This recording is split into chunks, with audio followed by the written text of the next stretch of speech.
Ako ang inyong Lolo Pael at ito ang aking kwento. Sa isang maliit at tahimik na baryo sa isang probinsya sa Kabisayaan, may isang 16 na taong gulang na binatilyong nagngangalang Inigo.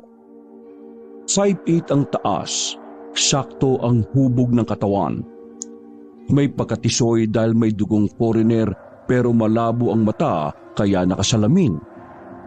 Kahit ganoon, ay kilala si Inigo sa kanilang baryo bilang isang napaka-usyoserong binatilyo. Kadalasan, siya pa ang nauunang nakakaalam ng mga tsismis at importanteng balita sa kanilang lugar. At wala siyang takot na magtanong o mag-imbestiga tungkol sa kahit na anong bagay. Gayunpaman, ay lagi siyang pinapayuhan ng kanyang lolo Antoy na tumigil na at mag-ingat sapagkat maaari niya itong ikapahamak. Makailang ulit na rin kasi siyang nasangkot sa gulo dahil sa pagiging usyosero nito. Apo, bagong ligo ka't nakabihis. Haba, saan ka na naman pupunta niyan na? Pupunta lang po ako sa bukuhan. Nagpapatulong kasi sa amin ni Piolo si Aling Yayong na magsako ng mga niyog. Aba, at naligo ka pa talaga at nagbihis. Magsasako lang naman pala kayo ng niyog. Ayos ka rin ah. Mainit kasi Lo eh. Maliligo na lang ako ulit mamaya pagkatapos magpahinga.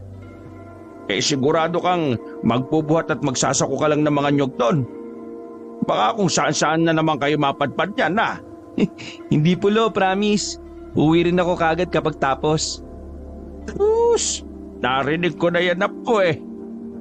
Napangiti na lang ulit ang binatilyo bago lumabas ng munti nilang bahay. 3 buwang gulang pa lang si Inigo nang iwan siya ng inang si Marta sa pangangalaga ng tatay nitong si Antoy.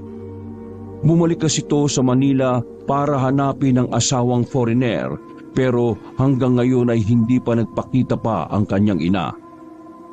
Kaya naman si Lolo Antoy na ang kinalakihang magulang ni Inigo. Wala na siyang ibang tinuturing na pamilya maliban sa matandang Ginoo, pati na rin ang mga kabaryong naaliw sa kanyang pagiging usyosero. Katulad ni Aling Yayong nagiliw na giliw sa kanya, lalo na kapag nakapagbibigay siya ng impormasyong nagagamit ng ginang sa pakikipagtsismisan. Makilipas ang ilang minuto ay narating na nga ni Inigo ang bukuhan kung saan ay sinalubong siya ng maskulado niyang matalik na kaibigang si Piolo, ang pamangkin ni Aling Yayong. Nag-apilan kaagad sila habang nakangiti sa isa't isa at pagkatapos ay nagsanggaan pa sila ng dibdib. Ganoon kasi madalas ang kanilang batian kapag nagkikita. Wala pa si Chang, kaya magpahinga muna tayo saglit. Langya, naligo ka pa ha? Oo tol, mainit kasi. Alam mo naman ang balat ko. Balat foreigner. Ay, siya nga pala. May buko ron oh. Kumuha ka muna. Kanina pa ako inom ng inom eh. Nabusog na nga lang ako eh. Maya-maya na, kapag nagsimula na tayo. Marami ba tayong isasako? Yun oh. Pagkaturo ng maskuladong binata sa umpok ng mga nyog na nakabalandra lang sa gilid ng maliit na storage ng mga buko, ay tila nanlaki ang mga mata ni Inigo. Putya, 2 lang tayo magsasako ng mga yan. Baka abutin tayo na kinabukasan yan. Nagsama pa si Chang Yayong ng ibang tao, kaya nga siya nahuli. Malamang kasama yung best friend mo. Ano? Best friend? Si Elvis. Langyang yan. Ikaw na lang. I-best friend mo yung kolokoy at puraot na yun. Makainom na nga lang ng buko. Natawa na lang ang maskuladong binata habang tinatapik ang kaibigan na tila napipikon. Pagkalaon ay lumapit si Inigo sa water jug habang nag-aayos ng kanyang salamin at kinuha ang disposable na baso na nasa ibabaw noon, saka nagsalin ng fresh buko juice. Eksaktong pagkatapos niyang uminom ay saka dumating ang maliit na truck na siyang paglalagyan nila ng mga nyog na isasako. Mula roon ay bumaba si Aling Yayong, Elvis at ang driver na si Mang Mat na tutulong din sa pagsasako. Pasensya na kayo kung medyo nahuli kami ha. Ito kasing si Elvis hinagila pa namin. Okay lang po, Chang. Halos kadarating-dating lang din naman po ni Inigo eh. Akala ko hindi ka pupunta, Inigo. Mabutit nandito ka para mabilis ang trabaho. Dapat kasi bago magdilim, tapos na tayo rito dahil ibabiyahe pa namin to doon sa pamilihan. Siyempre po, hindi ko naman po kayo mahihindihan, Aling Yoyang eh. Matapos ang maiksing pag-uusap, ay nagsimula na nga kaagad sila sa pagtatrabaho. Masaya lang na nagsako ang magkaibigang habang si Elvis naman ay napapansin nilang nakaungot sa kanila. Napapanguso pa to habang pinagmamasdan silang nagtatawanan. Noon ay matalik na magkaibigan sina Inigo at Elvis, subalit nagkaroon ng hindi pagkakaunawaan dahil sa dalagitang nagngangalang Crisel. Magandang dalaga si Crisel at mainhin, kaya naman nagustuhan siya ni Elvis at nagplano tong ligawan. Subalit dahil torpe ang matangkad na binata, kaya nagpatulong siya kay Inigo dahil matibay ang sikmura nito at malakas ang loob. At bilang magkaibigan, ay ginawa nga ni Inigo ang request sa kanya ni Elvis. Siya ang naging tulay sa panliligaw hanggang sa nag-confess na mismo ang dalagita sa totoo nitong nararamdaman. Nabasted ang manliligaw sapagkat inamin ni Crisel na hindi niya to gusto kundi si Inigo. Sumama ng gusto ang loob ni Elvis dahil doon, at simula rin noon ay palagi na niyang pinag-iinitan ng kaibigan. Dahil palaban si binatang half-foreigner, kaya hindi niya inatrasan ang pambubuli ng bruskong binatilyo. Niligawan niya ng tuluyan si Crisel hanggang sa maging sila, kaya mas lalong nanggalaiti si Elvis. Hanggang ngayon ay matindi pa rin ang galit ito sa kanya dahil sa nangyaring yon. Pero wala nang pakialam si Inigo sapagkat hindi rin naman niya gusto ang nangyari. Nakipag-break na nga siya sa dalagita matapos ang 1 linggo, kaya naman nagpakalayo-layo na si Crisel. Tol, bakit di ka makipag-ayos kay Elvis? Di ba, close naman kayo noon? Mas close pa nga kayo kaysa sa atin eh. Kahit mag-best friend tayo. Bakit naman ako makikipag-ayos sa kanya? Siya ang ilang beses akong ginawa ng katarantaduan eh. Kundi lang ako pumalag, baka hindi tumigil yan eh. Akala niya porke malaking tao siya eh, walang papatol sa kanya. Pero siya ang makikipag-ayos, okay sa'yo. Oo naman, yun lang naman ang hinihintay ko eh. Kahit papano, may pinagsamahan pa rin naman kami niyan. Tara, magtrabaho na nga muna tayo para matapos na to kaagad. Kasi naiirita ako sa patingin-tingin niyang Elvis na yan eh. Natawa na lang si Piolo at pagkatapos noon ay nagtuloy-tuloy na nga sila sa pagtatrabaho hanggang matapos sila pasado 5:30 ng hapon. Inigo, iaabot ko na lang dito kay Piolo yung bayad sa'yo ha. Didiretso muna kami sa pamilihang bayan para ihatid tong mga nyog. Wala pong problema, Yayong. Kailangan ko na rin pong umuwi dahil baka mag-alala na naman si Lolo eh. Sige po, ingat po kayo. Ingat ka rin dyan. Dumretso ka na sa pag-uwi ha. Baka kung saan-saan ka pa mapadpad. Oo nga, sa susunod na tayo magchismisan ha. Basta alam mo na, kapag may bagong chika, sa akin mo muna unang sasabihin. Sige na, aalis na kami. Siyempre naman po. Sige ingat. Matapos magkawayan ay umalis na kaagad ang maliit na truck na minamaneho ni Mang Mat at sakay sa unahan si Aling Yayong. Sina Piolo at Elvis ay nasa likuran para alalayan ng mga nyog na hindi mahulog. Nang mawala na sa paningin ng half-foreigner ng binata ang maliit na truck, ay naglakad na kaagad siya pauwi ng kanilang bahay. Paglabas ng bukuhan, ay nadaanan niya kaagad si Mang Jose sa isang kubo na nakikipag-inuman ng tuba sa mga kapwa nito lasinggero. Wala na sana siyang interes na hintuan ng mga ito, pero nakarinig siya ng bago sa pinag-uusapan ng mga kalalakihan. Tinalakay kasi ng mga ito ang isang matagal na kwento-kwento sa kanilang lugar, tungkol sa abandonadong bahay na itinuturing ngayon na haunted house. Nakatirik ang nasabing abandonadong bahay sa may bandang ilog, kaya bibihira lang din ng mga nadaan dito at saka sa maampalad Kahit binenta na ang house and lot na ito sa murang halaga, ay walang nagtatangkang bumili. Matagal nang naririnig ni Inigo ang tungkol dito, pero ngayon lang siya mas naging interesado sapagkat ngayon niya lang din narinig ang mga ganoong kwento mula sa mga lalaking lasinggero.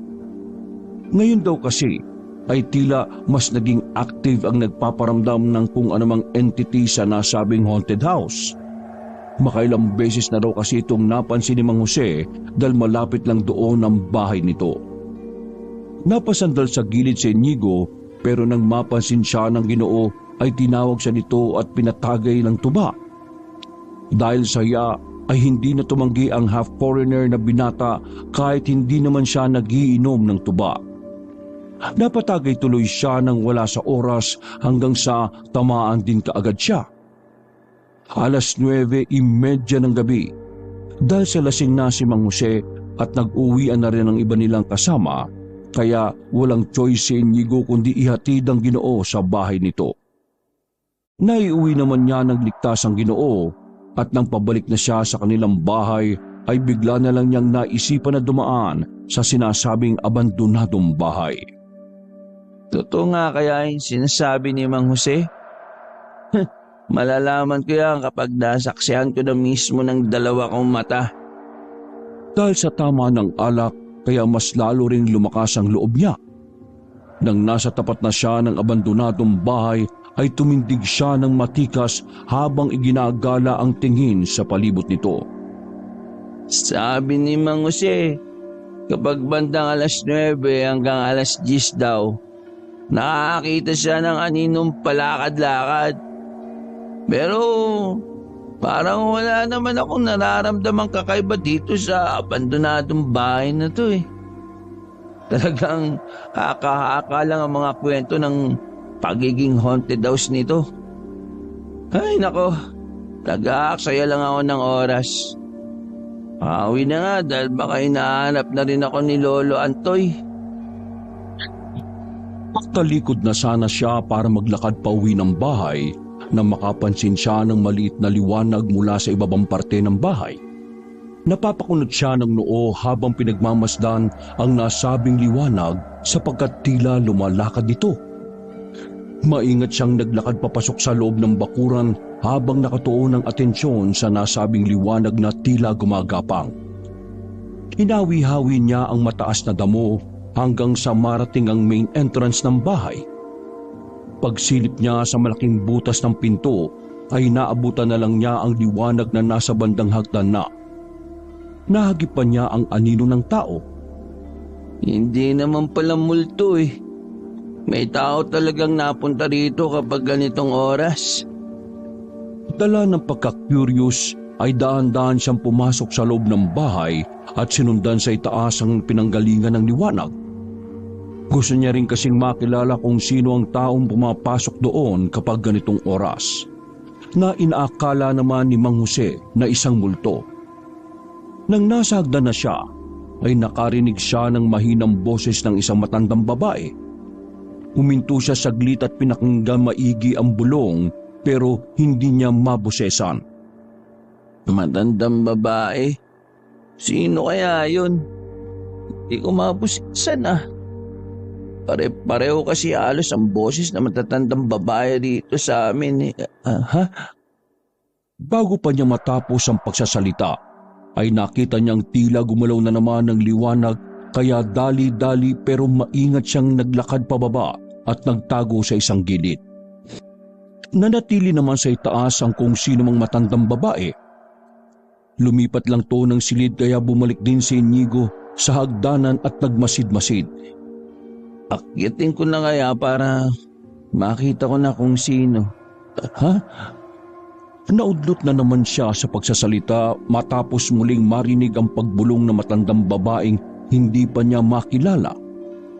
Para tong nananalangin at may kinakausap kaya umandar na naman ang pagkausyosero ng binatang half-foreigner. Hindi na siya nakatiis pa at inakyat na nga ng tuluyan ng ikalawang palapag. Nang nasa pintuan na siya ng silid na kinaroroonan ng matanda, ay pasimple niya itong sinilip. Pero ganoon na lang ang gulat niya nang makitang nakaharap pala ito sa kinaroroonan niya, kaya nakita ang bahagya ng kanyang muka. Tumigil sa pagsasalita ang matandang babae at mabalasik siyang pinagmasdan. Hindi naman kaagad nakakilos si Inigo dahil na rin sa pagkabigla. Sino ka? Anong ginagawa mo rito? Hindi nakaimik ang half-foreigner na binata. Natoon kasi ang tingin niya sa itsura ng matandang babaeng kaharap. Namumuti ang buhok nitong panglalaki ang gupit. Maliit lang at nangungulubot ang mukha dahil sa katandaan. Anong ginagawa mo rito, iho? Tila natauhan si Inigo sa pangalawang pagtatanong ng matandang babae, kaya napatakbo na siya pababa ng hagdan at palabas ng abandonadong bahay. Sa sobrang pagmamadali ay nahulog na ang kanyang salamin nang hindi niya namamalayan. Nang nasa tapat na siya ng bakuran ay muli pa siyang napasulyap dito, kaya nakita niya ang matandang babae sa bintana na nakatingin sa kanya. Nang hindi na niya maaninag ang mukha nito, ay sa kanya lang na-realize na wala na pala siyang suot na salamin sa mata. Naloko na. Nahulog ko yung salamin ko. Wala na siyang nagawa kundi umalis sa lugar na yon. Dahil natakot din siya na baka mas matandaan pa na matandang babae ang kanyang mukha. Pag-uwi ng bahay, eksaktong 10:00 ng hating gabi ay naabutan niya si Lolo Antoy na nakaupo sa kubo nilang nasa tapat ng bahay. Nakakunot ang noo ng matandang Ginoo na halatang kanina pa naghihintay sa kanya. Dahil doon ay nagpanggap siya na matino at hindi nakainom. Umayos siya ng lakad at pinilit din na ayusin ang pagsasalita. Pero hindi umubra ang mga yon sa kanyang lolo. Kahit anong pagpapanggap mo, hindi ako maniniwala. Malayo pa lang amoy na amoy ko na yung tuba galing sa'yo. Sorry, Polo. Alam mo naman na hindi talaga ako nainom eh. Si Mangusi po kasi. Ibig ko pong sabihin, naengganyo ako sa mga kwento niya kaya hindi ko na po napansin na umiinom na pala ako ng alak at naparami na. Sa kagaling? Ngagaling ko ron sa kubo malapit sa bukuhan wala nang tao doon Doon daw kayo nagiinuman kanina Inatid ko lang po si Mang Jose, kaya natagalan ako sa pag-uwi. Baka kung saan-saan ka na naman napunta Huwag ko lang mabalitaan kinabukasan na masasangkot ka na naman sa kung anong gulo Nako! Nasa nagsalamin mo sa mata? Yun nga, Pulo.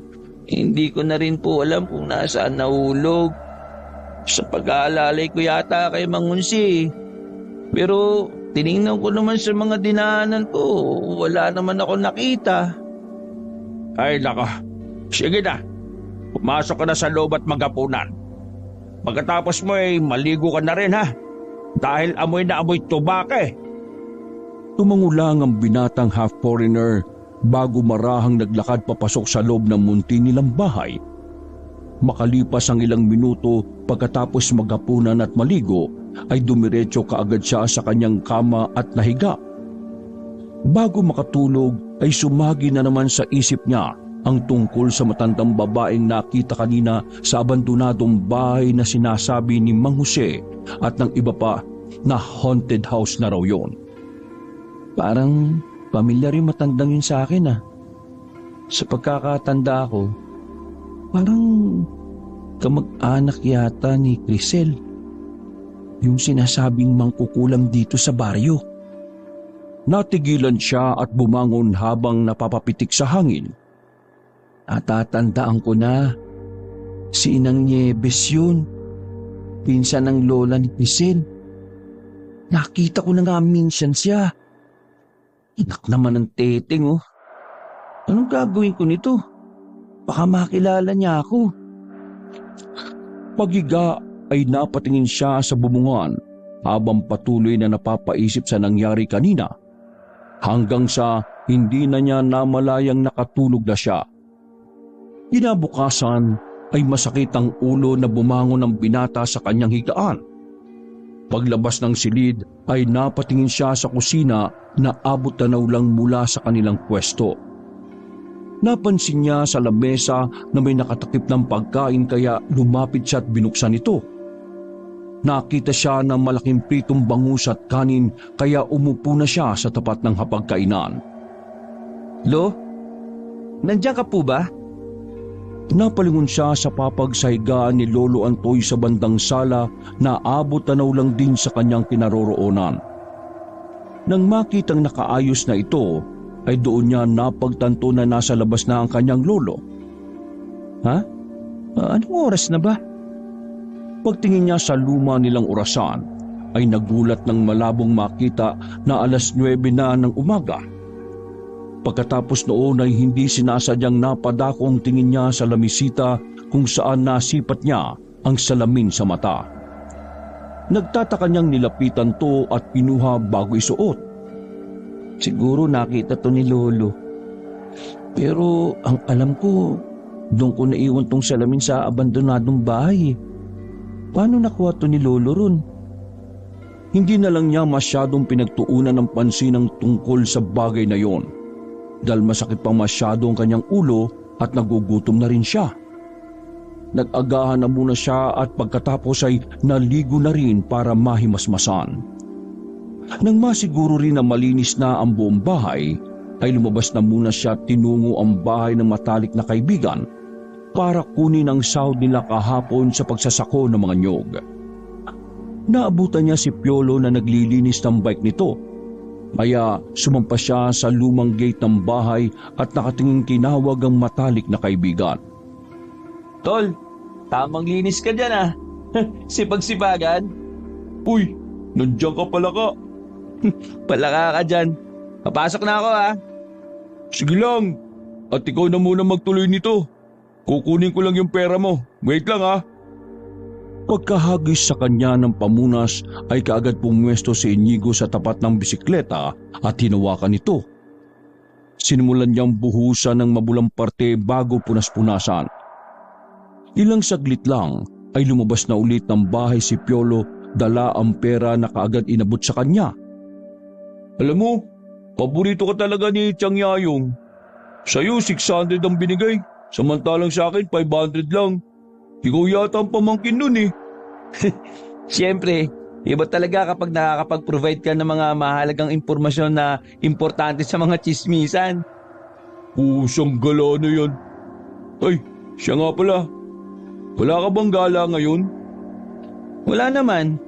Hinihintay nga kita matapos dyan eh. Gala-gala na rin tayo. O kung gusto mo, doon tayo sa kubo naming magtambay. Doon ka na rin manangalian sa bahay tapos mga bandang hapon saka tayo maggala. O sige, tatapusin ko lang tong paglilinis ng bike ko. Dadaling ko na rin to ha. Mas maganda kasi kapag nakabike eh.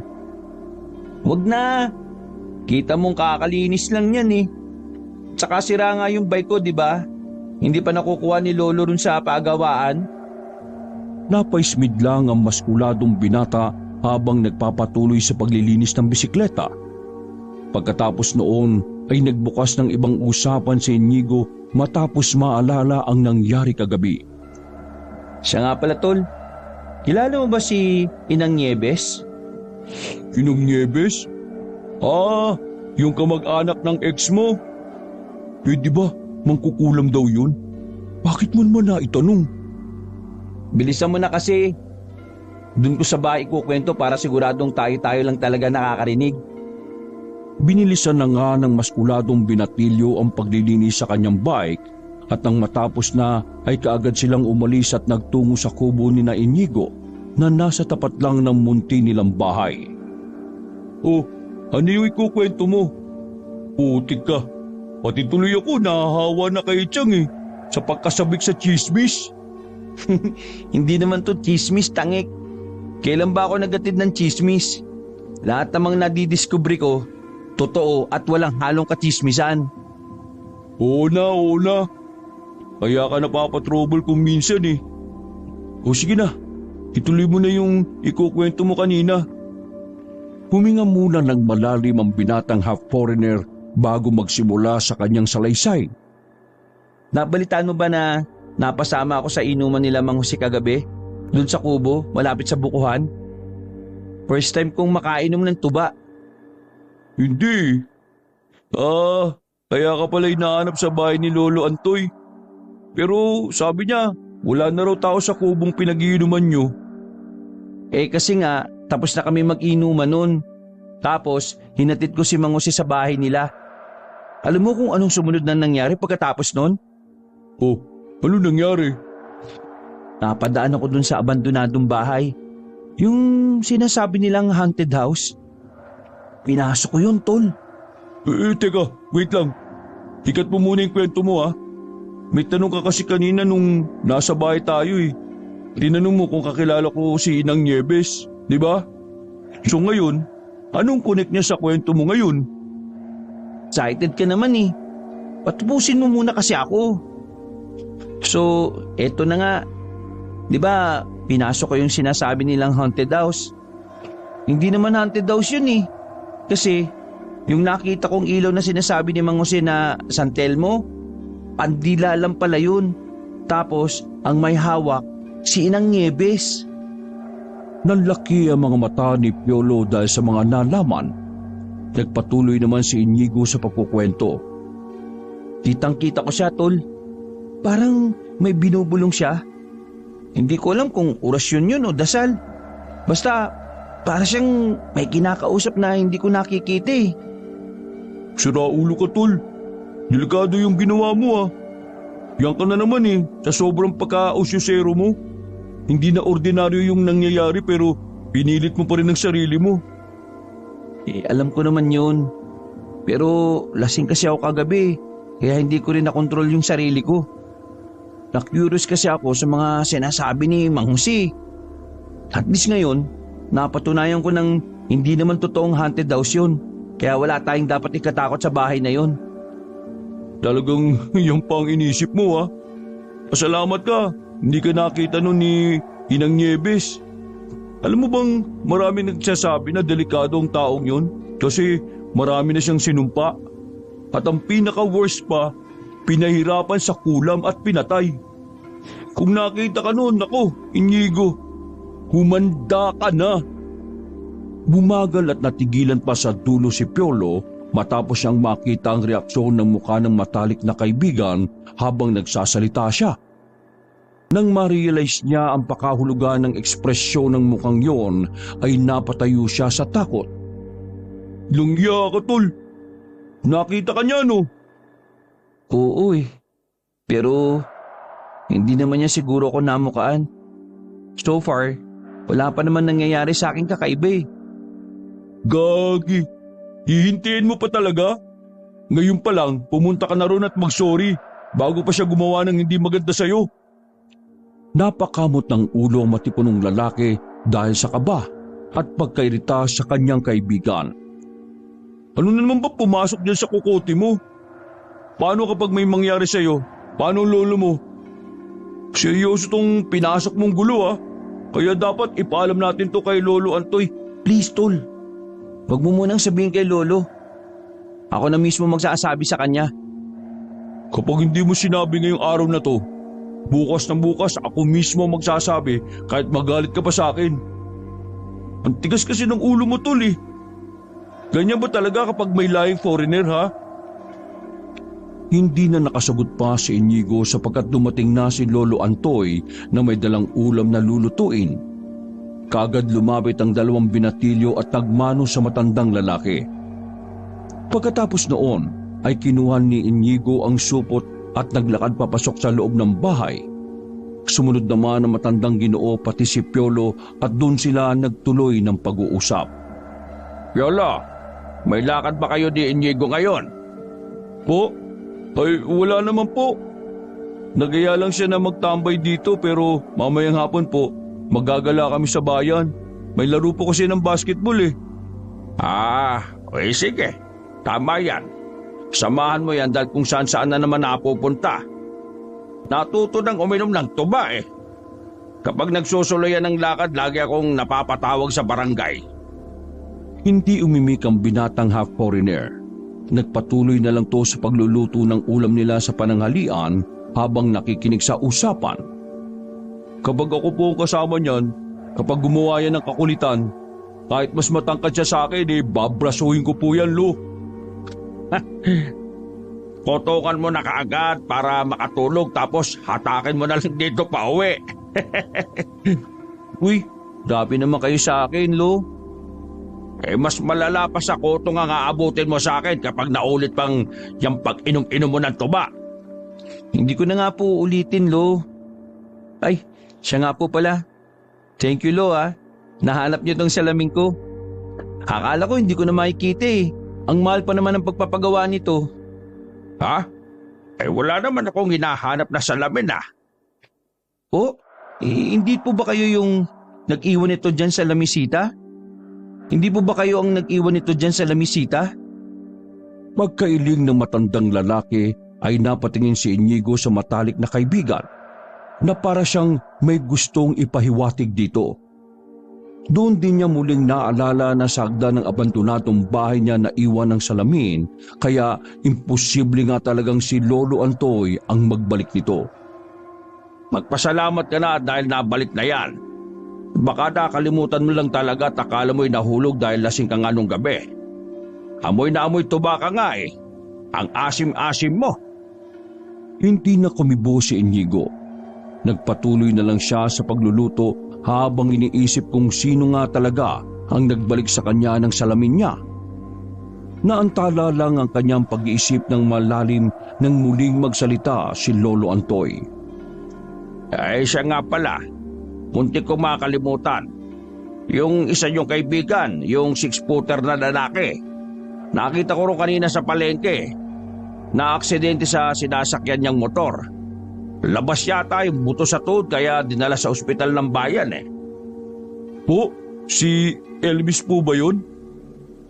Yun nga. Ay, kawawa naman eh. Dalawin niyo rin sa ospital ng bayan, baka matagalan pa yun na makalabas. Total pupunta naman kayo ron mamayang hapon, di ba? Pag ganun pa naman sinesemento ang paa. Malabong makalaro na yun ng basketball ulit, nakpa. Di ba basketball player yung si Elvis? Kupo, grabe, nakakabigla naman ang balitang yun.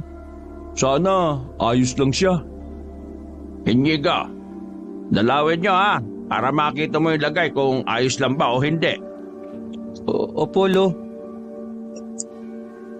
Makalipas ang ilang minuto nang maluto na ang ulam, ay nananghalian na nga sila ng sabay-sabay. After lunch ay si Piolo na nga ang naghugas ng mga pinagkainan nila, habang si Inigo naman ay nagpakain naman ng mga manok at baboy nila sa likod ng bahay. Nang matapos na sila sa gawain, ay pansamantalang nagpahangin ang magkaibigan doon sa kubo na nasa tapat ng bahay habang pinag-uusapan ng tungkol sa nangyari kay Elvis. Sabi ng lolo mo, Tol, dalawin daw natin si Elvis ha. Alam pala ni Lolo Antoy na mag-best friend kayo dati. Oo. Napunta kasi yung dati dito sa bahay. Close nga sila ni Lolo dati. Kaya yung mga 2 weeks siguro na hindi na yun napunta dito. Anong nang tanong si Lolo? Nanawa na nga lang yun eh. O nalaman na siguro yung dahilan, hindi nga lang nagsasalita. O ano? Dadalawin ba natin? Pwede naman. Kung ipagtabuyan niya ako, wala rin naman problema. Basta ako, wala na akong galit sa kanya. Medyo nakakairita lang talaga siyang makatingin eh. Akala mo, mangangain ng buhay. O sige, dalawin natin tapos bago manood ng basketball. Tapos magdala na rin tayo ng kahit na prutas lang. Mga saging o mansanas. Parang gusto ko siyang dala ng nyug tapos ihagis ko sa paa niya. Loko, si Raulo ko talaga kahit kailan. Malamang kapag ginawa mo yon, talagang isusumpa ka ng tao. Baka sabihin pa nun kapag tinanggal mo yung suot mong salamin, tapos ka na. Nang mabanggit ng maskuladong binata ang tungkol sa Antipara, ay muling sumagi sa isip ni Inigo ang misteryosong pangyayari kung paano o sino nagbalik ng kanyang salamin. Alam mo, Tol, nagtataka talaga ako.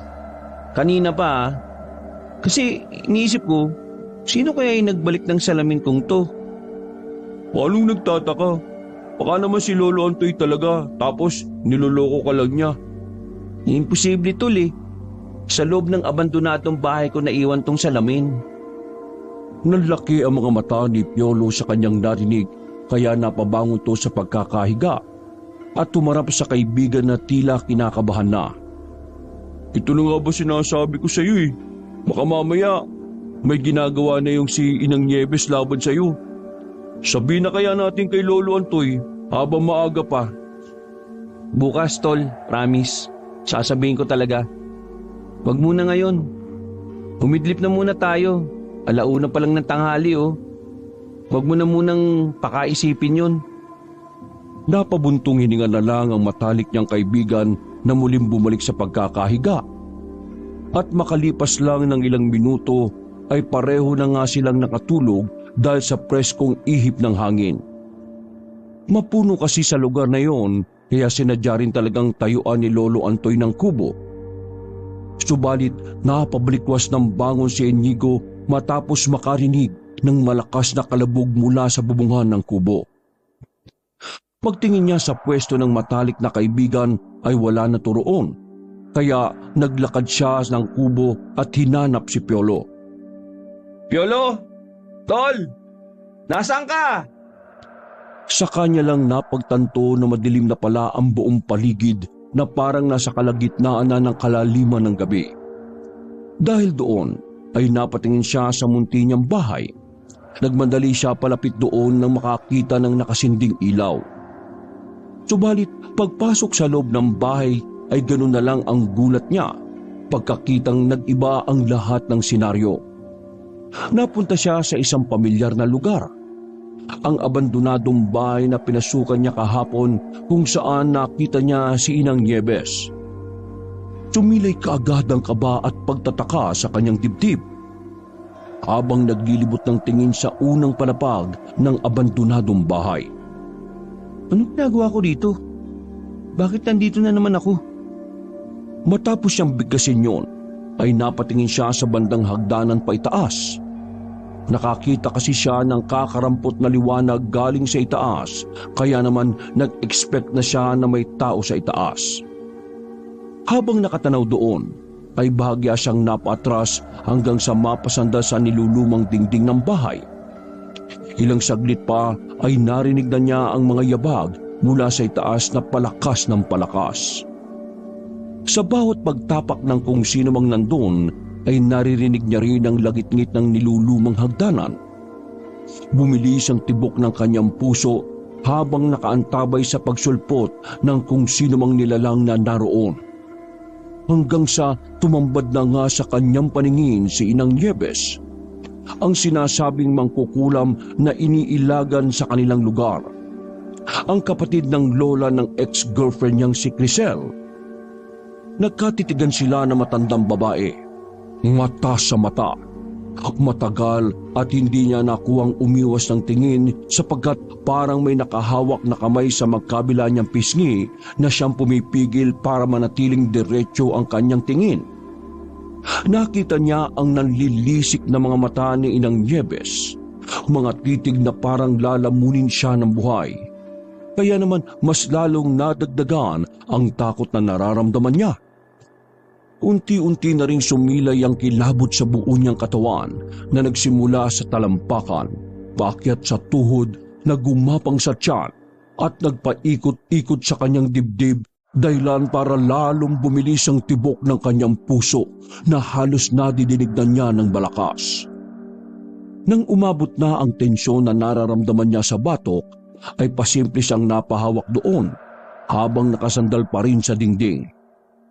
Nagsimula na ring mamanhid ang buo niyang katawan, dulot ng tensyong lumulukob sa kanya. Parang lumubo ang kanyang ulo kaya pakiwari niya ay para na siyang lumulutang sa ere. Bigla siyang naggabol ng hininga kaya pinilit niya ang sarili na gumalaw. Subalit bigo siya dahil nakayapos na ang takot sa buo niyang pagkatao. Nang nasa pinakaibaba na ng hagdanan si Inang Nieves, ay mas lalong tumalim pa ang tingin nito na may kahalong mabigat na puwersa na lalong nagpatindi ng tensyon sa paligid. Doon niya mas nakita ng kabuuan ang itsura nito na talaga namang nakakasindak dahil sa para talagang isang mabangis at masamang mangkukulam na handang pumatay sa isang maling galaw lang. Nakaisip ng tumakas si Inigo kaya lang ay hindi pa rin siya makakilos. At dahil sa hindi may paliwanag na mabigat na puwersa ay damang-daman niya ang panginginig ng buong kalamnan na tila sumasagad hanggang sa buto at tumatagos sa kaluluwa. Sabihin mo, nung ginagawa mo rito, anong pakay mo sa bahay na ito? Isa ka rin ba sa mga magnanak? Wala po akong masamang balak. Hindi po ako magnanakaw. Kung ganon, magpaliwanag ka. Anong ginagawa mo sa abandonadong lupain ng mga magulang ko? Sumagot ka! Hindi po ako masamang tao.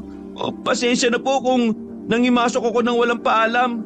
Pero hindi ko rin alam kung bakit ako napunta dito ngayon eh. Sinungaling! Lahat ng pumapasok dito ay may masamang balak. Malamang katulad ka rin nila na walang respeto sa katahimikan ng ibang tao. Maniwala po kayo. Bago pa niya natapos ang sasabihin ay bigla nang umangat ng kaunti ang paa na matandang babae sa sahig. At pagkatapos ay mabilis na lumusob palapit sa kanya na nagbabadyang manakal. Pero bago pa tuluyang makalapit si Inang Nieves at sakalin siya, ay nakaramdam na ng malakas na sampal sa pisngi si Inigo.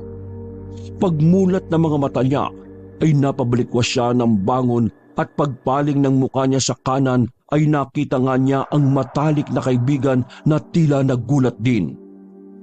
Napahawak siya sa pisngi habang hingal na nakatingin kay Piolo. Sinampal mo ba ako? Umuungol ka kasi at sumisigaw eh. Naudlot na sa pagsasalita si Piolo sapagkat niyakap siya ng mahigpit ng matalik na kaibigan habang humihingal-hingal pa rin. Pagkatanggal sa pagkakayakap ay ganun na lang ang pagka-relief ni Inigo. Thank you talaga, tol. Buti sinampal mo ko. Pero aray mukhang lakas nun Ang sakit ng pangako eh. Natakot kasi ako. Ngayon lang kita narinig ng ganun eh. Binabangungot ka yata.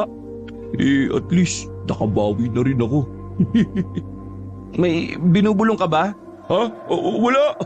Ang sabi ko, mag-aalas 4 na. Ano ba kasi napanaginipan mo ha? Wala naman. Siguro sa sobrang kabusugan ko lang to at pagod. Si Lolo pala, napansin mo ba? Kanina pa umalis si Lolo Antoy. Mamamalengke raw siya para sa apunan. Nag-iwan din siya ng pambili ng prutas para pagdalaw daw natin kay Elvis Hospital, may dala tayo para sa kanya. Sige na, magbihis ka na. Hintay na lang kita rito sa kubo. Mabilis na lumipas ang oras. Mag-aalas 4:30 na ng hapon at bumiyahe na ang magkaibigan papuntang bayan. Pagbaba ng terminal ay dumiretso muna sila sa palengke bumili ng saging, mansanas at orange. Pagkatapos ay nagtungo na nga ang dalawa sa ospital. Nagtanong sila sa reception desk para malaman kung nasaan banda si Elvis. Sure ka na bang gusto mong pumasok? Baka napipilitan ka lang dahil sa sinabi ng lolo mo. Hindi naman. Siguro panahon na rin para mag-ayos kami. Wala namang dapat pag-awayan, di ba? Wala na rin naman si Crisel dito. Nice one! O tara na, tol. Dahil may kaya sa buhay ang pamilya ni Elvis, kaya nalagay siya sa private room. At pagpasok doon nina Inigo at Piolo, ay naabutan nila ang matangkad na binata na nakahiga habang nakataas ang simentadong paa. Nandun din si Presi, ang ate ni Elvis na siyang nagbabantay. Good afternoon, Ate Presi. Dinadalaw lang po namin si Elvis. Magandang hapon po. Kitang-kita ang ngiti sa labi ng babae habang si Elvis ay nakasimangot ang mukha. Para makapag-usap ang tatlong binatilyo ay lumabas muna ng silid si Presi at bumili ng pagkain para sa hapunan. Tila nilamon naman ang katahimikan ng buong kwarto paglabas ni Presi. Walang gustong magsalita sa kanila kaya idinaan na lang ni Piolo sa peking pag-ubo ang lahat para magbukas ng usapan. Pwedeng makiinom, Elvis? Kumuha ka lang dyan. Paupurin muna kayo. Salamat din pala sa pagdalaw. Habang kumukuha ng tubig si Piolo ay umupo na si Inigo sa malambot na bench bago naiilang na hinarap si Elvis. Kumusta na lagay mo? Eto, mukhang matatagalan bago makabalik sa paglalaro ng basketball. 1 taon daw ang kailangan para gumaling ng tuluyan Para gumaling yung nabaling buto. Ha? 1 taon? Ang tagal naman nun. Kaya nga nakakainis. Matapos magkatitigan, ay nagkailangan na naman ng dalawa dahilan para nilamon na naman ng katahimikan ng buong paligid. Pero to the rescue na naman si Piolo na ginamit na naman ang peking pag-ubo sabay pasimpleng siko sa matalik na kaibigan. Elvis? Ano yon, Inigo? Sorry pala sa nangyari Bakit ka nagsusorry? Wala ka naman kinalaman kung bakit ako nasemplang. Hindi naman tungkol sa aksidenteng nangyari sa iyo Nagsusorry ako sa nakaraan. Alam mo na, tungkol kay Grisel. Dako, wala na yun sa akin Nagkatinginan bigla sina Inigo at Piolo matapos yung marinig. Sa maniwala ka man o sa hindi, patagal na ako nakamove on kay Grisel. Ha? Matagal ka nang nakamove on? Bakit di mo ako pinapansin? At saka, lagi ka nakasibangot kapag nakikita mo si Inigo. Naiinis kasi ako kapag nakikita ko kayong close na close Samantalang, noon, tayo naman yun. Kaya medyo naiinggit ako. Ganon. Nagkatinginan na naman sina Inigo at Piolo. At pagkatapos ay sabay silang lumapit kay Elvis para makipag-apiran. So, all goods na ulit tayo? Oo naman. Sa susunod, huwag ka nang sisimangot kapag nakita mo kami magkasama Lapitan mo kami. Sabay-sabay tayo magtatawanan. Matapos nilang magkaayos ulit, ay pare-parehong nakahinga ng maluwag ang tatlo. Dahil sa wakas, dahil okay na ulit ang pagkakaibigan nila. Malinaw na kasi sa parehong panig na matagal na silang nakamove on pare-pareho tungkol kay Crisel. Bago umalis ng ospital ay may seryosong mensaheng iniwan sa kanila si Elvis. Pinag-ingat ng matangkad na binatang dalawa, lalo na si Inigo, sapagkat meron daw nananadyang mambangga sa kanya sa palengke kaya siya na ospital. Ha? Seryoso ka ba dyan? Oo. Bago ako mawalan ng malay, narinig ko yung boses ng isang lalaki. Hindi ko yung makakalimutan. Ang sabi niya, mali raw kasi siya ng inatake. Hindi raw ako yung Inigo na nasa picture. Ibig sabihin, tol, napagkamalan lang nila na ako ikaw. Nakilala mo ba yung mga muka? Yun nga yung problema eh. Hindi ko na sila nakilala dahil naka-helmet saka mabilis na nakalayo. Hindi na rin natuntun ng mga umahabol. Pero kung ano man ang plano nila, mag-ingat ka, Inigo. Pabuti na lang talaga at nagpunta kayo rito eh. At least ako mismo ang nakapagsabi sa'yo. Salamat at magpagaling ka, tol. Dadalaw na lang kami ulit kapag may oras. Dahil sa narinig na kwento ay hindi natuloy nanood ang magkaibigan ng larong basketball. Nagbiyahe na kaagad sila pauwi ng bahay. Makalipas ang ilang minuto, habang pauwi ay nadaanan nila ang bahay ni Aling Yayong kung saan naabutan nila ang ginang na nakikipagtsikahan sa mga kumari nitong chismosa. Ay, mabutit nandito ka, Inigo. Malamang may balita ka na kung ano ang cause ng pagkakaaksidente ni Elvis. Ano nang lagay niya? Ano po Kadadalaw lang po namin ni Piolo. Ayun, okay naman na po siya. Mga 1 taon daw po siyang kailangan magpahinga. Kaya malamang hindi muna siya makakalaro ng basketball. Ay, nakakalungkot naman. Ano bang eksaktong nangyari? Ang bali-balita kasi sinadya raw siyang bungguin kasi meron siyang atraso. Mukhang may naagrabyadong mataas na tao tong si Elvis ah. Nagkatinginan ng matalik na magkaibigan bago naiilang na sumagot si Inigo. Sa katunayan po niyan, Aling Yayong, napagkamalan lang daw po si Elvis. Meron talagang ibang taong pakay yung mga nambunggo. Diyos ko, sino naman kaya yon? Yun nga po wala pa rin akong ideya kung sino ang target. Sayang, pati tinanong mo na rin kay Elvis. Pasensya na po, kasi hindi niya rin sinabi at mukhang hindi niya rin talaga alam Pero wag po kayo mag-alala dahil kakausapin ko siya ulit pagdalaw ko. Baka malay natin, may ideya na siya. Para hindi na madulos pa kay Aling Yayong ay nagpaalam na muna ang binata na umuwi.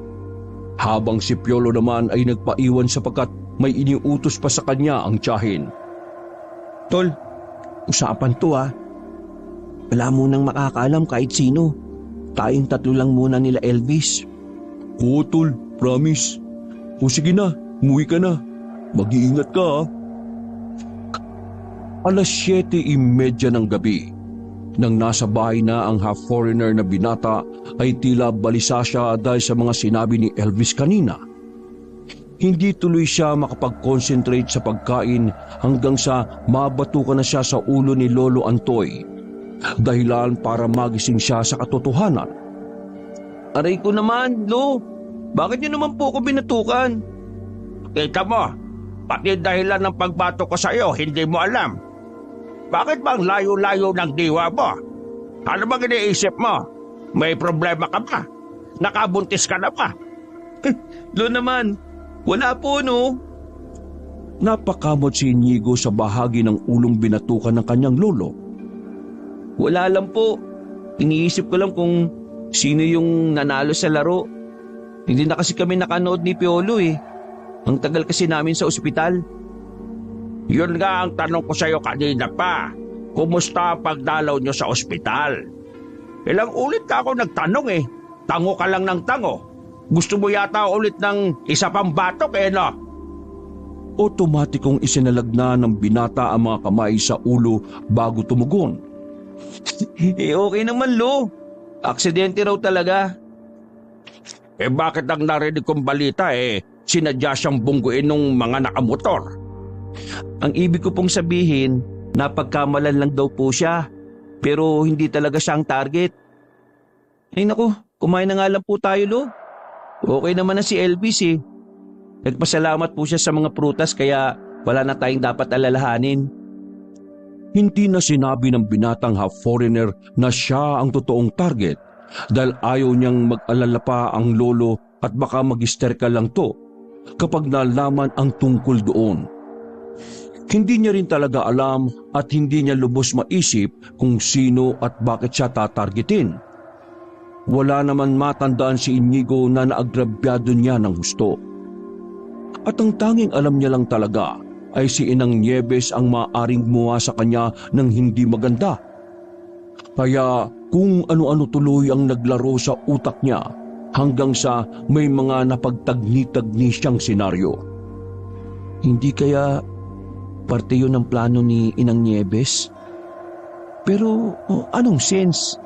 Bakit pa niya kailangan gumamit ng mga tao para saktan ako? Kung mangkukulam siya, di kayang-kaya naman niya akong bigyan ng sumpa anytime na gustuin niya. Napakamot siya ng ulo at nagtantrum sa kama na parang bata. Nananakit lang ang ulo ko sa kakaisip. Inigo, bakit bumubulong-bulong ka ba diyang mag-isa? Ano bang ginagawa mo at para kang nagdadabog dyan? Dinig na dinig kita rito sa sala. Abay, matulog ka na nga. Sorry po, Lo. Sige po, matutulog na po. Tumagilid na siya ng higa at pumikit hanggang sa maya-maya lang ay nakatulog na siya.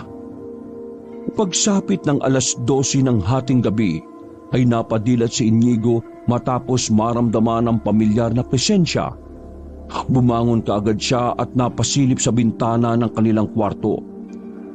Una niyang ibinaling ang paningin sa kubo nila at nang wala siyang makita roon ay napunta ang atensyon niya sa mga punong nasa tapat ng kanilang bakuran. Bigla na lang kasing umihip ang hangin dahilan upang tila magsayawan ng mga puno. Nakiramdam siya habang isinusuot ang salamin sa mata. Nang dumampi sa kanyang balat ang malamig na samyo ng hangin, ay pasimple siyang napayakap sa sarili kasunod ng pag-aninag ng isang tao na unti-unting naglalakad palapit mula sa mga puno. Mas lalong bumigat ang kanyang pakiramdam kaya nangilabot naman siya pero hindi nagpadaig si Inigo. Dahil isa siyang usyoserong binatilyo kaya dahan-dahan siyang lumabas ng bahay. Pinagmasdan niya pa ang 3 nahihimbing sa pagtulog bago maglakad papunta sa kubo. Mula roon ay pinagmasdan niya ang nilalang na naglalakad palabas ng mga puno at nagulat nga siya nang makita si Inang Nieves. Nakasuot ito ng itim na eleganteng bestida. May hawak na tungkod at matalim na nakatingin sa kanya. Kinurot-kurot niya muna ang sarili at nang mapatunayan niyang hindi pa naginip ang nangyayari, ay mas lalo siyang kinabahan. Gayunpaman ay nangibabaw pa rin ang kagustuhan niya na malaman kung ano ang tunay na pakay na matandang babae. Paano niyo po nalaman kung saan ako nakatira? Bago ka pa pinanganak, dito na ako nakatira. Kaya kilala ko ang lahat mga taong taga rito at kung saan sila nakatira. Kung ganun, kayo po ang nagsauli nitong eyeglass ko? Bakit po? Ano pong pakay niyo sa akin? Ako ang dapat na magtanong niyan sa iyo. Hindi ba't makailang beses na kitang tinanong nung gabing yon, pati sa panaginip? Panaginip? Kung ganun o, ala, totoong encounter yung napanaginipan ko? Anong ginagawa mo sa bahay ng mga magulang ko? Napalunok ng laway ang binata sapagkat naramdaman niyang mas lalong bumigat ang puwersa ng kaharap niyang matanda na handa siyang salakayin anumang oras. Maniwala po kayo. Wala akong kahit na anong pakay. Gusto ko lang patunayan kay Mang Jose at sa ibang tao na hindi haunted house ang abandonadong house and lot na yun. Kayo po pala ng may-ari. Ilang beses na raw kasi silang nakakakita ng liwanag tuwing gabi ron eh. Kaya iniisip nila San Telmo. Para patunayan sa kanila na hindi yun totoo, pinasok ko yung abandonadong bahay. At yun na nga po, nakita tayo. Nahulog tong salamin ko. Tapos, ito na po. Nandito na tayo sa sitwasyon na to. Walang katotohanan. Po? Sinamaan lang siya ng tingin ng matandang mangkukulam kaya nagpatuloy pa siya sa pagpapaliwanag. Kahit alam niyang anumang oras ay maaari na siyang mapahamak. Kung iniisip niyo pong hindi ako nagsasabi ng totoo, sa tingin niyo, ano namang mapapala ko kung magsisinungaling ako?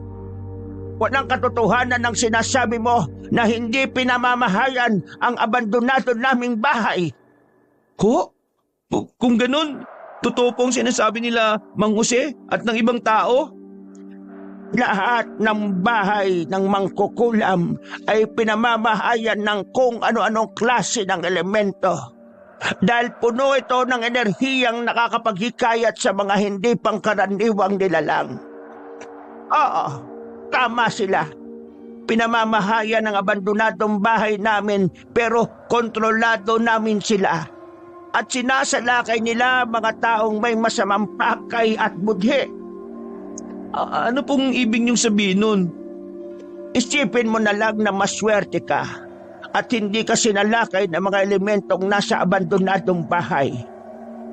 Tumalikod ang matandang babae at sa isang iglap ay nakaramdam ng kagaanan si Inigo na parabang humupa ang tensyon sa kanilang pagitan. Hindi ako ang nagbalik ng salamin mo kundi sila. Nagustuhan nila ang pagkatao mo. Kung paanong nagustuhan ka ng apo kong si Crisel.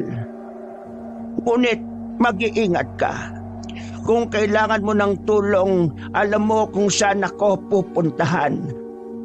Marami pa sanang gustong itanong ang binatang half-foreigner, kaya lang ay nawala na lang na parang bula ang matandang mangkukulam.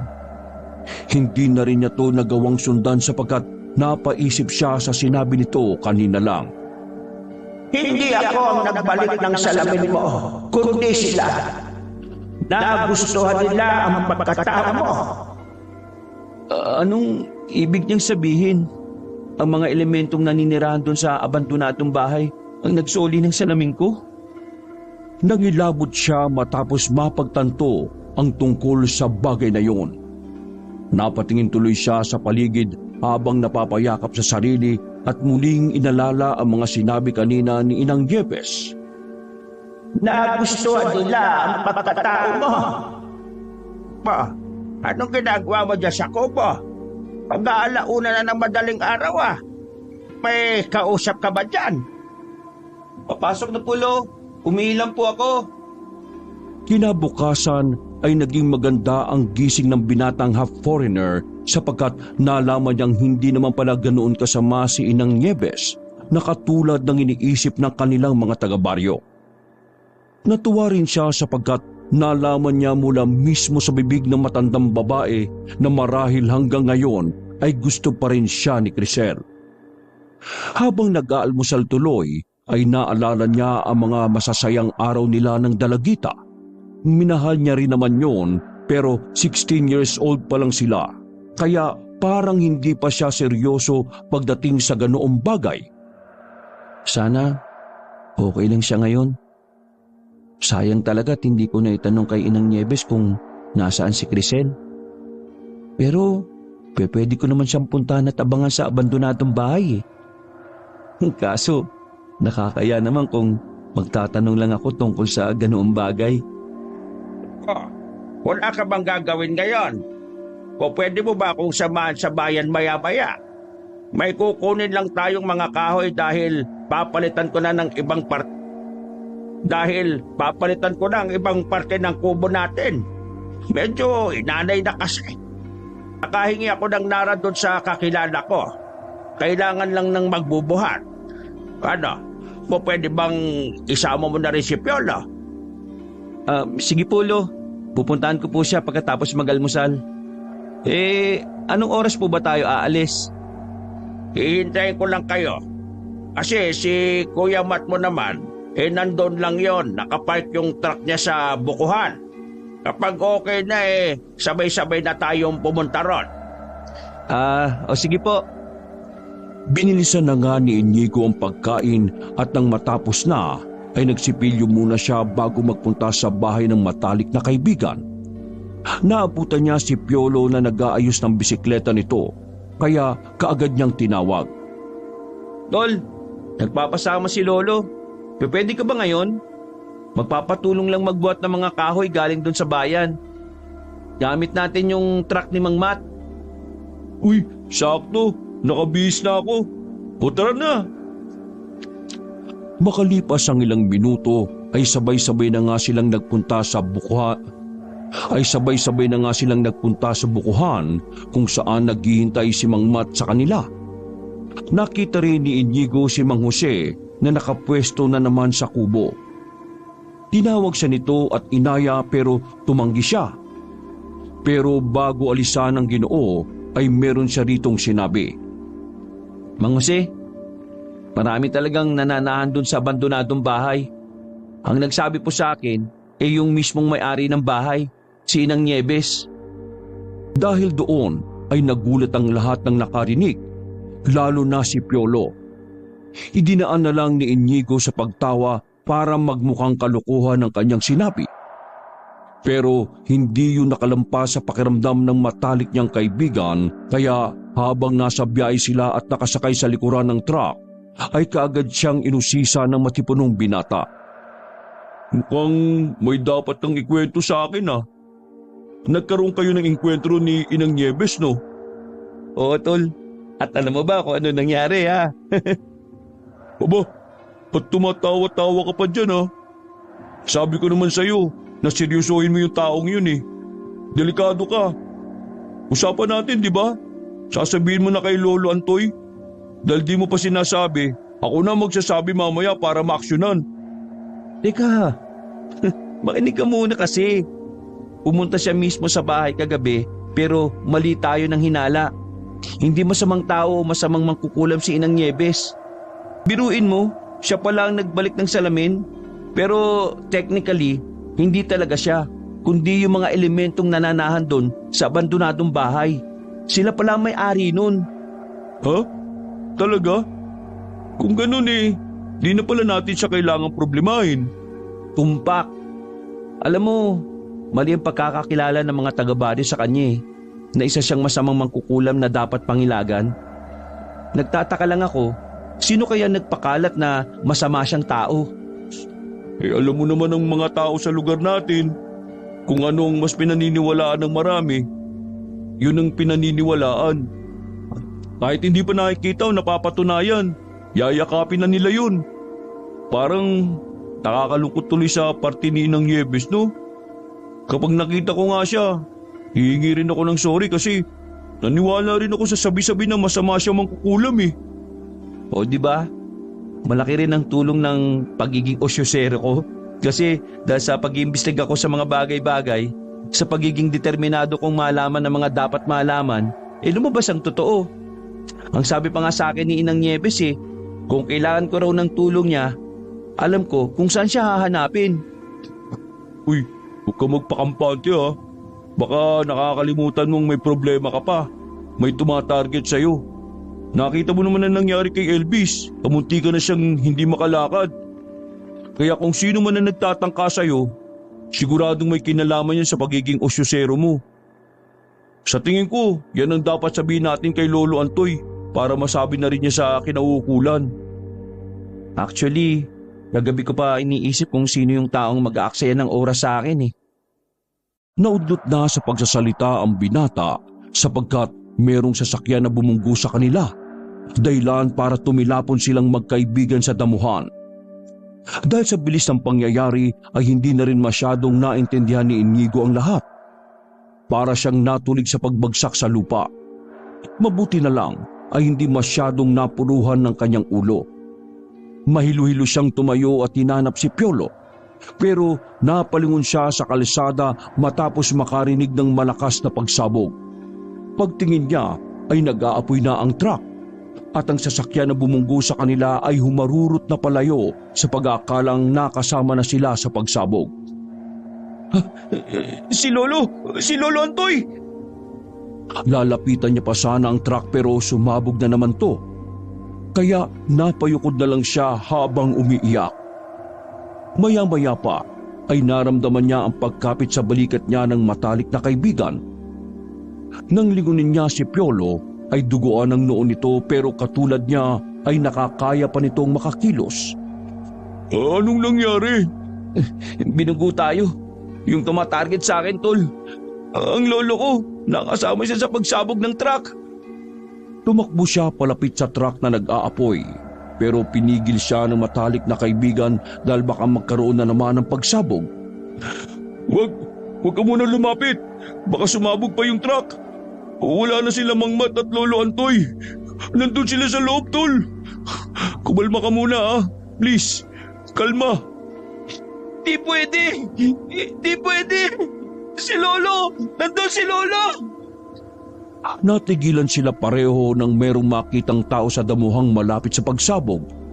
Duguan to at tila wala sa sarili kaya kaagad nilang nilapitan. Nang makita ay si Lolo Antoy pala ito at napayak sa tuwa ang dalawang binata. Kaagad nilang inakay ang matandang lalaki na biglang nawalan ng malay tao dahil sa daming sugat na natamo. Lolo, kumising po kayo. Tulong! Tulungan niyo kami! Tulong! Tulungan niyo kami! Parang awa niyo na! Mabuti na lang ay merong kagad na rumispunding tulong kaya nadalang 3 sa ospital ng bayan. Sa kasamaang palad ay hindi nakaligtas si Mang Mat na nasunog ang katawan matapos sumabog ang kanyang truck. Nastak kasi ang Ginoo sa loob ng sasakyan. Ayos na sina Inigo at Piolo dahil kaunti lang ang galos nila sa katawan. Subalit kritikal naman ang kondisyon ni Lolo Antoy na matapos ang 3 araw ay hindi pa rin nagigising. Habang nagpapagaling sa ospital ay nag-usap-usap sina Inigo at Piolo doon sa silid mismo ni Elvis habang wala pa si Presi na pansamantalang umuwi para kumuha ng mga gamit. Tol, dapat sabihin mo na to sa kinauukulan o kahit sa mga pinagkakatiwalaang tao. Habang hindi pa natin nakikilala kung sino yung tumatarget sa'yo. Tama si Elvis, tol. Mga ilang araw lang, posibleng malaman ng taong yun na buhay ka pa. Kaya hindi yung titigil hanggat hindi ka matutuluyan. Sige, sasabihin ko sa akin na ukulan pero tulungan niyo akong makalabas ngayon dito sa ospital. Kailangan kong puntahan si Inang Nieves para humingi ng tulong sa kanya. Promise guys, mag-iingat ako. Nagkasundo ang 3 magkakaibigan kaya nakalabas ng ligtas si Inigo sa ospital. Nagtungo kagad siya kay Aling Yayong at ikinuwento ang lahat-lahat dito. Ang pagtarget sa kanya ng hindi nakikilalang tao pati na rin ang tungkol kay Inang Nieves. Dahil doon, upang makasiguro ay sinamahan siya ng ginang sa abandonadong bahay para katagpuin ng mangkukulam at humingi ng tulong. Nang nasa loob na sila, ay naghintay sa ikalawang palapagang 2 habang si Aling Yayong ay kabadong-kabado na. Sigurado ka ba rito, Inigo, ha? Iba ang pakiramdam ko sa lugar na ito eh. Parang may buhay ang lahat ng bagay. Meron po talaga dahil sabi ni Inang Nieves, ang mga tahanan ng mangkukulam ay likas na pinamamahayan ng iba't ibang elemento at espiritu. Hindi pa man natatapos ang binatang half-foreigner sa pagsasalita, ay nagulat na sila nang biglang sumulpot si Inang Nieves nang hindi nila namamalayan. Dahil doon ay tila nagkubli naman si Aling Yayong sa likod ng binata gawa ng takot. Inang Nieves, please po, kailangan ko ng tulong niyo. Ang lolo ko ngayon, kritikal ang kondisyon niya eh. Sana po matulungan niyo po akong gumaling siya. Tulungan niyo po ako para magising na ang lolo ko. Inigo, madali lang humiling pero mabigat ang kapalit sa bawat kahilingan. Sumpa man to o kagalingan. Yun ang nagpapanatili sa natural na takbo ng mundo natin at mundo ng hindi pangkaraniwan. Kailangan maging balanse ang mga bagay-bagay. Ano pong ibig niyong sabihin? Buhay, kapalit ng buhay. Kung ganun, handa po akong isakripisyo ang buhay ko. Hoy, tumigil ka, Inigo. May naisip ako. Kinakabahan man ay naglakas loob na rin si Aling Yayong sapagkat gusto niyang makatulong sa maglolo. Inang Nieves, wala po ako sa posisyon pero gusto ko lang pong sabihin sa inyo na merong nagtatangka sa buhay ni Inigo. Pwede niyo po bang alamin kung sino ang taong yon? Tapos po, kung po pwede, ang buhay ng taong yon ang gawin niyong sakripisyo para gumaling si Tay Antoy. Hindi nagsalita ang matandang babae. Naglakad lang to hanggang sa makarating sa tapat ni Inigo na hindi na rin alam ang gagawin. Nang magkatapat na sila, ay tinanggal ni Inang Nieves ang salamin ng binata at hinagisto sa lupa at tinapak-tapakan. Walang imik naman sina Inigo at Aling Yayong na hindi rin maintindihan kung anong ginagawa ng matandang mangkukulam. Pagkatapos noon ay hinawakan niya sa noo si Inigo saka pumikit at nagsimulang magbigkas ng orasyon. Mga salitang siya lang ang nakakaunawa. Nangilabot ng gusto ang binata at ang ginang habang nakikinig sa bawat pagbigkas na matandang mangkukulam ng mga salita. Maya-maya pa ay humangin na ng malakas hanggang sa ang mga lumang gamit sa loob ng silid na yon ay isa-isang naggalawan dahilan para lalong matakot si Aling Yayong habang si Inigo ay tinitibayan ng loob. Pagkatapos magdasal ni Inang Nieves ay muling nagbagsakan sa sahig ang mga gamit sa loob ng silid na tila nagkaroon ng mga sariling buhay. Gayon, hindi lang si Antoy ang makakaranas ng kagalingan. Maraming salamat po, Inang Nieves. Pagdilat ng matandang mangkukulam ay idiniin niya ang dalawang hinlalaki sa noo ng binata. Dahilan naman para unti-unting pumasok sa utak nito ang lahat ng mga nangyari. Doon ay nakita ni Inigo kung sinong nagtangka sa kanyang buhay. Ito pala ang lalaking nakatakdang pakasalan ni Crisel, kaya lang ay hindi matuloy-tuloy sapagkat ang gusto pa rin ng dalagita ay si Inigo. Dahil doon ay pinahunting siya ng lalaking nagngangalang Jonathan, pero hindi siya ngayon nagtagumpay sapagkat binigyan ito ng sumpa ni Inang Niebes. Sumpa na kung saan ang kaluluwa ni Jonathan ang magiging sakripisyo para sa kagalingan ng nasaktan niyang tao. Kabilang na si Inigo, Yolo, Elvis at Lolo Antoy. Namatay si Jonathan at ang findings ng kanilang doktor ay heart attack. Pero ang totoo ay kinuha ni Inang Niebes ang kanyang kaluluwa. Dahil sa nangyari, ay itinuring na himala ang mabilis na paggaling ng mga nasangkot sa aksidente. Kumilong kaagad ang mga sugat ni Piolo. Nakalakad kaagad si Elvis. Hindi na malabo ang mga mata ni Inigo at tuluyang nagising si Lolo Antoy na parang walang nangyari. Nagpasalamat ng husto ang binatang half-foreigner kay Inang Niebes habang si Aling Yayong naman ay nangako rin na mananatiling sikreto ang tungkol sa bagay na yon. Makalipas pa ang araw, linggo, buwan at taon ay muling nagtagpo ang landas ni na Inigo at Crisel. At katulad ng nais ng nakararami, sila nga ang nagkatuluyan. Tumagal ang kanilang relasyon hanggang sa sila ay magpakasal at magkaroon ng 3 anak. Wakas!